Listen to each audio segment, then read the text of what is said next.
So the tab I'm closing and covering and closing this week is Pouring concrete into it. the tunnel I'm pouring concrete into this week is the island of Niihau, which is okay. Niihau, and not that sounds like hello in Chinese. Yeah, I was gonna say it sounded like thing Nihao, I've yeah. been thinking Nihao, but it's not. Sorry, I don't know why I'm apologizing, but I opened this tab in November of 2022 when I was visiting. So that's how far this goes back. Sure, when I was visiting with the in-laws, my whole family, my husband's whole family, we all went to Hawaii, and we were staying on Kauai. And I was like, how many islands are there in Hawaii, the Hawaiian island? It turns out there's 132. But oh, really? I didn't know there was that many. I didn't either. But there's 8 main ones, 7 of which are inhabited. Okay. And as I was reading about them, I was going through the islands, and they all have these fun nicknames. So, like, for example, Kauai is the Garden Island. Maui is the Valley Island. And they all have, like, really pretty nicknames. And anyway, I get to the bottom of the list, and there's Niihau, and it says the Forbidden Island. Oh. And I was like, what? Of course, we got to read about that. Oh, yeah. So I opened the tab, and I never read about it. Because it's forbidden. You just need to know that it's there. Yeah. So I found it again when I was trying to figure out what tab to do. And anyway, this is about Niihau, the Forbidden Island of Hawaii. So there's 8 main islands, and they're all on the windward side, which means they're wetter and not as arid as other islands on the leeward side of the chain of islands. And Niihau is on the very edge. So it's a little bit arid. Sometimes it can have droughts, but it has been populated for a while. And before Hawaii was unified, so in 1795, King Kamehameha I successfully unified all the islands into one big kingdom of Hawaii. Have you ever played any of the Civilization games? You know, I just played Civ 6 like in November because it was on sale for like $4 on Switch. So like I played it like the weekend of Thanksgiving. And then I got like, and then I was like, okay, fine. Which is weird because Switch does these, like they'll do the Spotify like end of year playlists. It'll tell you like how many hours you spent listening to something. So like I played Civ 6 over like a weekend, and somehow I had the most hours playing it compared to everything else, which I thought was really strange. But then I was like, I don't have time for this. You don't. I'm a little bit familiar with it. Yes, I played it for a little bit.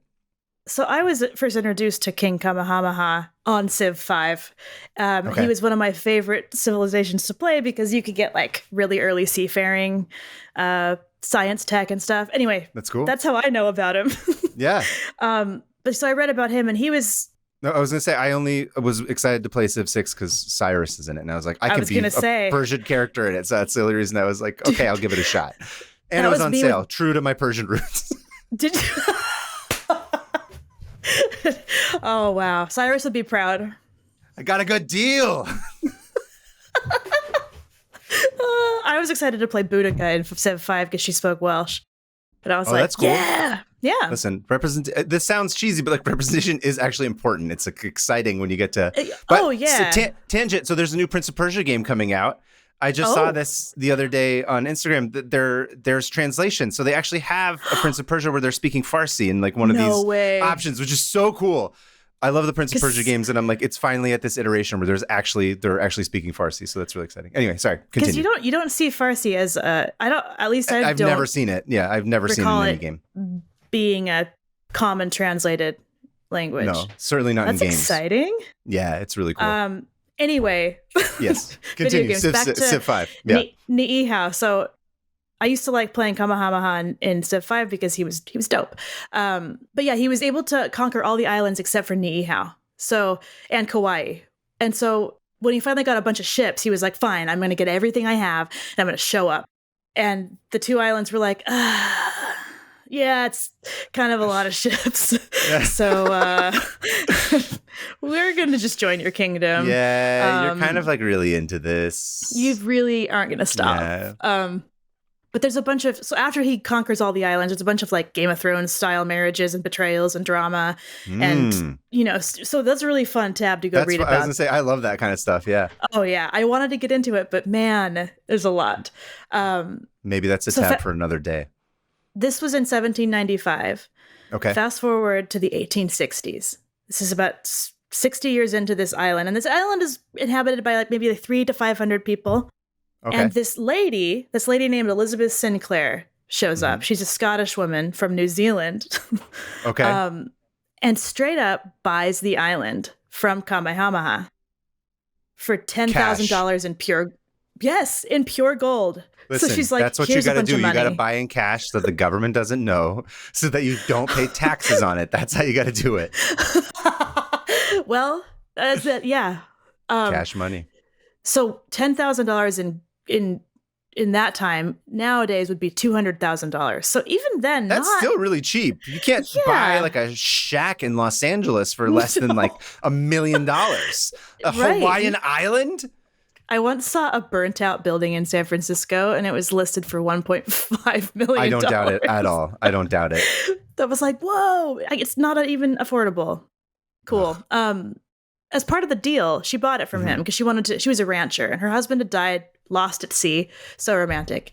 And she'd inherited a ton of money and just wanted to go ranching and be alone with her family. And Kamehameha was like, I'll sell this to you, but you have to promise me to take care of this island and to maintain it and always put the people first.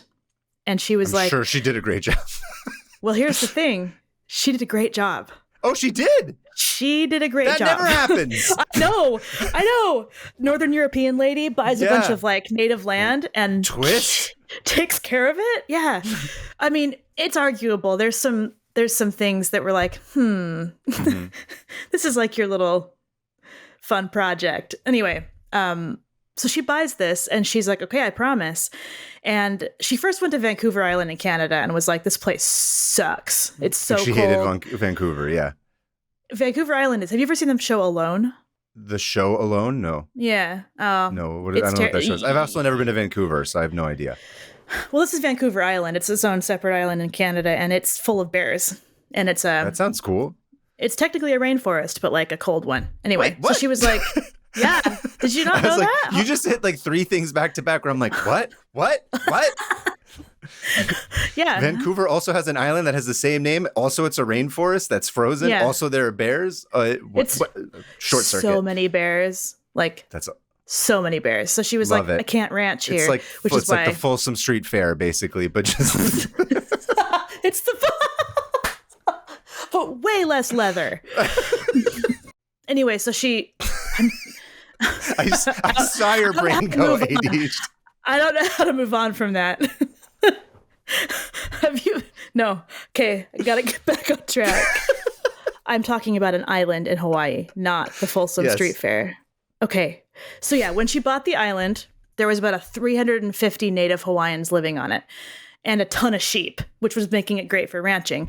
And these natives were extremely good at making beautiful, like some of the best sleeping mats in the islands, and these shell necklaces that are extremely rare because the type of beaches on that island and how the waves hit it and everything makes these shells really small and teeny. So they kind of look like little pearls, and they end up looking like these. They're really pretty. They're these leis. That sounds cool. Yeah, and they go for thousands of dollars now. So, anyway, so she was this. So, do you know what a Calvinist is? I'm all over the place. A Calvinist? I know, like Calvin. Is he the? No, he's not the. I just remember Calvin and Hobbes is the philosopher and the religious guy. So it's like yes. Yeah. Yeah. Yes. So that's the extent of my knowledge of Calvinism. Same. A branch of Christianity, of Protestantism, is Calvinism, and it's like this strict lifestyle. So Elizabeth was a Calvinist, and she was like, "I don't drink. I don't believe in guns. None of you are going to either." So she forbade alcohol and guns and long hair. Which she's kind of not. I don't know about her really taking care of the people on this island. She's like, I'm going to take away your ethnic identity is sort of wiped clean. So that's what I meant. Like, she took care of the island, but it felt a little bit like her. Well, you'll see.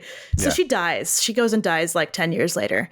And the island just keeps passing down through all of her kids and descendants. And I fully expected like all these European landowners and to exploit it, but they didn't. They've kept this island closed since they bought it. Nobody can marketing. Go. Yeah, I think if you call it the Forbidden Island, it somehow just makes it, they're like, I don't want to buy real estate there. Well, no, everyone wants to come. Mick Jagger recently was like, please let me come to this island. And the Robinsons were like, no. Robinsons are the descendants of, you said her name was Robinson, right? I forgot her name already. Elizabeth Sinclair, but then throughout the years, they became the Robinsons, which is funny because Robinson Crusoe, Robinson islands Crusoe, and stuff. That's what I was thinking too. Anyway, in 1915, her descendant Aubrey Robinson stopped anyone from entering the island, even the family of the residents, because he wanted to prevent them from getting polio and all the diseases, and it worked. Like a quarantine kind of thing, yeah. Yeah. And they just kept it like that. And the visits remained limited through the 50s. And the current owner, Keith Robinson, said, my uncle wanted to protect the residents here from the epidemic, and it was forbidden to come out here unless you had a doctor's certificate, and there was 2-week quarantine. And it worked. We never got polio. So that's kind of cool, which is when it got the name the Forbidden Isle, because no one was allowed to go. So there's a little bit of an interesting incident that happened there in the 1940s. Interesting. Okay. Where a Japanese pilot, it was called the Niihau incident. A Japanese pilot, right after bombing Pearl Harbor, crashed on the island. Mm-hmm. And the residents were like, who's this guy? Who's this guy? Yeah. They took him in, took care of him. And then the 2 Japanese residents on the island were like, what's your deal? And he's like, oh, I just bombed the main island. And they're like, excuse me? What? You did what? We're going to help you escape now, because they felt bad. It's kind of dicey, but I would love to go into this at some point because this story is incredible. Yeah. But he ends up trying to escape and destroy his plane in the process. And then he gets murdered. How does he escape to where? Like to go back to the main island that he just bombed? Yes. What is he going to swim back to Japan? Like there's no escape. They were trying to figure out a way to get a boat out there and to get him on it, but it didn't work. Like some of the islanders were like, dude, this guy is definitely guilty of dead. Yeah. And so this woman ended up killing him in a fight. So solve that problem. No, yeah, she beat his head in. Anyway, oh no, it was insane. It was like the most dramatic thing to happen on Niihau Island ever. What was the fight about? Well, he kept trying to just get back to his plane, and the rest of the islanders were like, you guys are helping this guy? Hang on. Now we know about Pearl Harbor, so let's not. And so they get in like a tussle, and he shoots her husband like 3 times, and she just bashes his head in with a rock. Good for her, .gif. And then his little, she got no recognition for it though. Lame. But her husband got some medals. Ella, her name was Ella Kanahele. And anyway. Ella Kanahele, we gotta like give her a proper shout out. She beat this dude's head in, which is awesome. She avenged her husband's death. This guy bombed Pearl. Oh, he didn't die. He just got shot 3 times. Even better, honestly. She was like, still, I'm into this. Yeah, so I would love to hold off on some more of this. She's definitely dead. I would love to hold off on this because someday I want to cover it. It'd be really fun because it's very detailed. Anyway, so besides that one big scary incident, not much really happened besides ranching and farming and keeping up this culture of this island. And the Robinsons were like, there is no way anyone's going to take this island from us because we promised that king. And even though governors of Hawaii were like, give me the island, we're going to evict you, we're going to turn it into a national park and then help the natives assimilate, which is questionable.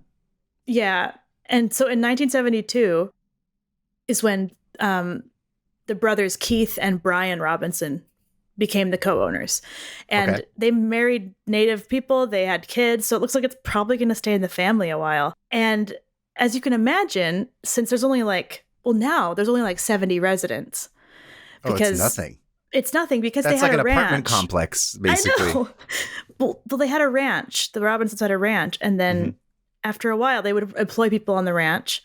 And then after a while, they weren't making any money from the ranch. And they were just paying these people to work on a ranch that was doing nothing. So they closed the ranch, and then all the employment left. So people started leaving the island for work or working at a Navy installation. The U.S.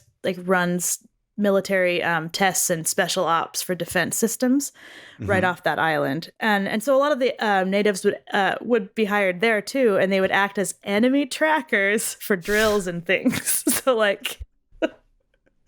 don't know how to feel about that. Yeah. They're like, we need some brown people to shoot at, so you can do this brown people murdering cosplay.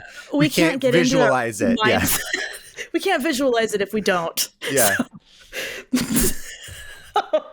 So horrible. I mean, it's what we're good at.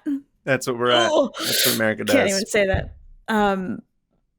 But anyway, the crazy thing about this island is that it's still like this. There's no running water. There's no running water. Oh, okay. There's no roads. There's no cars. There's no electricity. There is no TV, nothing, no internet. And these people that live there are like, yeah, we're fine with that.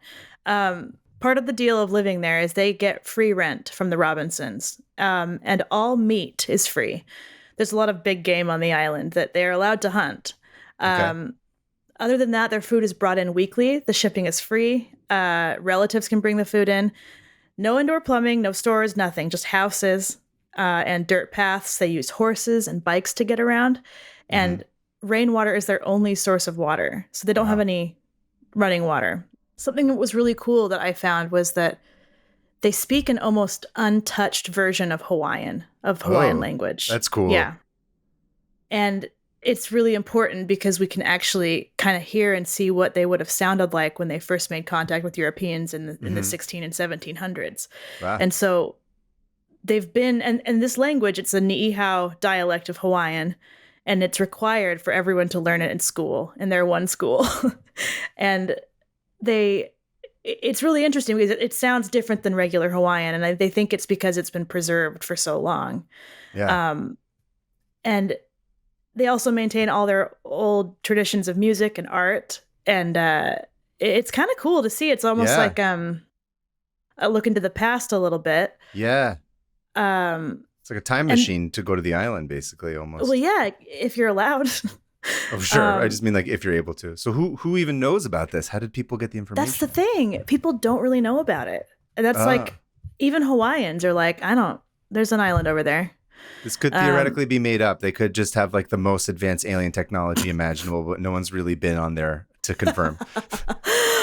Lilo and Stitch. That's the first thing I thought of. Actually, we have 37 spaceships and we've beaten Elon to Mars like 10 years ago. Dope.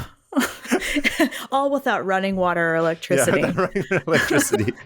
I will say they have added some electricity because it's all solar powered. 100% solar powered. Oh, that's cool. Yeah. Excellent. And the Robinsons are still like super stubborn. They're like, no, it's in our family. We're going to protect it till we absolutely can't. And Keith Robinson, one of the co-owners, said, we've had a lot of requests, including people who are about to die. And they have come over, and they have to come over and see the last place on Earth they haven't seen. And we still say no. Oh, ice cold. Well, he's like, it's like what they live, Yeah,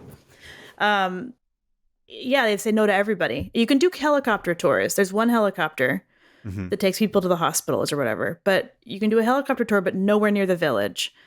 And you can snorkel off the coast, but you can't go on the beaches. What are the consequences? Do they have are there people with like guns like waiting to shoot you or something if you come too close? Don't know. Again, that's my American mind assuming that there's violence. Guns. Yeah, guns are the solution. There's still no guns allowed. Like they have. And but how do they enforce to not have like a bunch of people just show up? Like you said, like the king showed up with just a bunch of ships before, right? Right. I don't know. Somebody could just come take it over. I mean, they're still part of Hawaii. Like they pay taxes and they vote. So they do. Okay. Yeah. Yeah. But yeah, the other brother, his name is Bruce. And Bruce and Keith, Robinson brothers. Yeah. The owners of the of a forbidden Hawaiian island. Just on paper, it sounds ridiculous. Yeah. Insane. I'm Keith and I live on a forbidden Nepo babies. that are,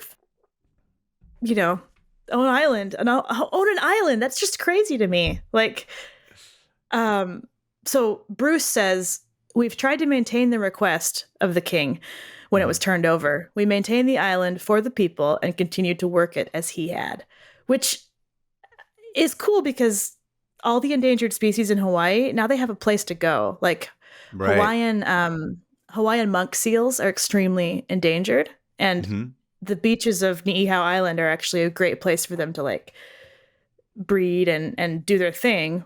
And same with a bunch of plants, because when the Europeans came over, they were like, we're ripping all this up and we're making it into plantations. And so there's all these beautiful native Hawaiian plants. Why?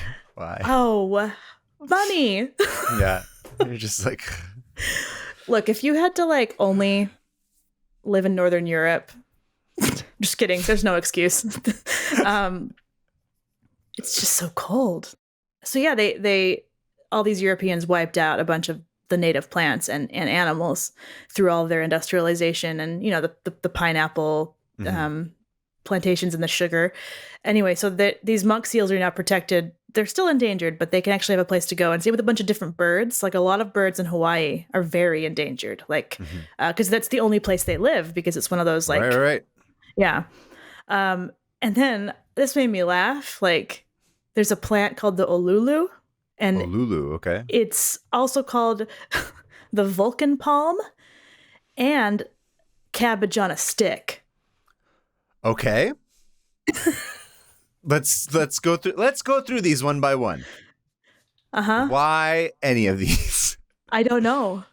I tried looking it up and I couldn't figure out why. Is there like a Vulcan death grip something or other? Is there like the cabbage makes me think it makes you go to the bathroom a lot. There's a lot of fiber in it, maybe. Does cabbage do that?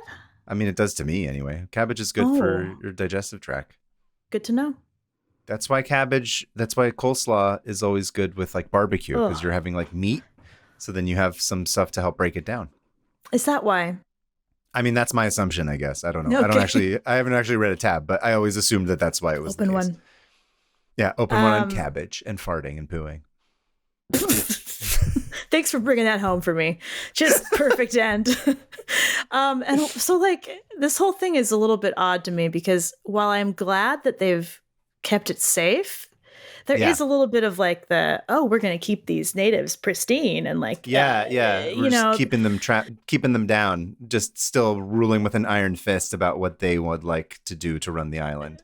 And I get the feeling that a lot of them are like, yeah, whatever, I'm fine with that. This is way of life. But like, I don't know. Is that what they want? Is it? A lot of them have left because there's literally nothing to do there besides work on the army base and make those necklaces, which is another way they make money. But you're saying that the government wants to try to make it like a national park or something, you said? Yeah. And to get everyone off of there. No. Oh, I see. The Robinsons will not. They've been offered money. They won't sell it. And their plan is to just keep it like that as long as they can. It's like one of the last remaining holdouts on the planet of stuff like this. There's like only a couple of islands where this is the case. It's kind of crazy. Yeah. And I wonder how long it's going to last. I mean, I don't know. It's crazy to me. So, I just love that it's called the Forbidden Isle. Anyway, so yeah, that's the Forbidden Isle, and you can't go there. Cool. So yeah, I guess they can't. What if you were to just jump out of the helicopter with a parachute and just parachute into the island? They'd probably take care of you like that Japanese pilot. That's true. I feel like people, there's a way to do. I'm not encouraging people to do this. That's where my mind goes, where it's like, if I'm not allowed to do something, I'm like, how do I do that thing? You're finding all the different. I didn't even think about that. To me, it's just like, well, I just won't go there. And you're like, how could I jump out of a helicopter? I want to see this thing. If you could go, would you? If I could go, yeah, sure. Yeah. Of course. Same. If I was allowed to, absolutely. To see something that's like kind of trapped in amber and time, and be able to sort of see this old crazy like or hear the old language and see whatever custom. That's what I want to hear. Like, what do they do all day? Like, I don't know. What we used to do, remember? Without phones and stuff, we just go outside and stare at stuff. But there's no TV. Like you said, there's no electricity there's barely electricity or like TV. And I'm like, what do you, I don't know. Do you also, it's like, is there more art that they made? Like, I wonder if there's a bunch of stuff that we've never seen. Oh. Because the creative urge is a strong one. It'll happen. You know what I mean? Yeah. Like, there's no denying it. There's no resisting that urge. It's what came first. Right. So I wonder if there's all kinds of crazy stuff there's crazy art that people don't even know about, or like gardens or sculptures, or who knows. I kind of feel like that's just my own personal thought, is like, I feel like it's like cave paintings or something. You'll just like, we're always doing it. It doesn't matter what. Well, even looking at photos, there's no photos of the actual inhabitants or village. I thought maybe we could see. Yeah. Anyway. To make it all up. All right. Your turn. Well, thank you for sharing that. That was very cool. I felt like I just big, long run-on sentence, but hopefully it made sense. It was wonderful. I liked it.